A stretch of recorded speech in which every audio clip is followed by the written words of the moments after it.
រៀងដែលលាក់ទុកមកជាយូរពេលនាងស្រែកធ្ងរត្រទួញយំទឹកភ្នែកមួយតង់ស្រង់ស្រែកប្រាប់ខ្ញុំថាខ្ញុំជាតិនេះមានកម្មស្នេហា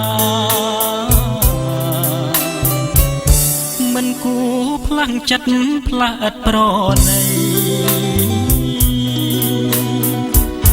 មិនគួរចិត្តស្រីខ្វាំងថ្ងៃមេត្តាចិត្តលុកចិត្តហ៊ានលួចមានសង្សារនេះឬដែលថាស្នេហាផែនដីនឹកឡើងហួចិត្តព្រមគិតថាចិត្តនិមលស្រាលជាងសំឡីវិជ្រាហោហាដូចសត្វបាសីមានថ្មីចោលចាំងផ្លាស់តាមតែចិត្តពេលនេះជាពេលដែលខ្ញុំត្រូវយំពេលការទុំធំក្នុងរឿងជីវិតគ្មានសង្ឃឹមទេថាបានស្នេហ៍ស្និទ្ធណាស់ហើយទ្រាំក្រំចិត្តតាមកម្មវាសនា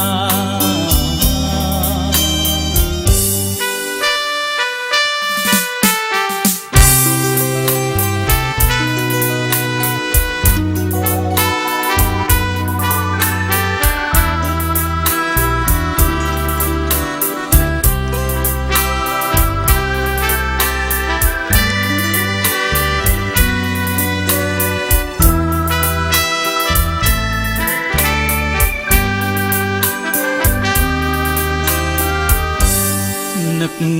ឡើងហួចិត្តព្រមគិតមិនដល់ថាចិត្តនិមលស្រាលជាងសំឡីវិជ្រាហោហាដូចសត្វបាសីមានថ្មីចោលចាំងផ្លាស់តាមតែចិត្តពេលនេះជាពេលដែលខ្ញុំត្រូវយំ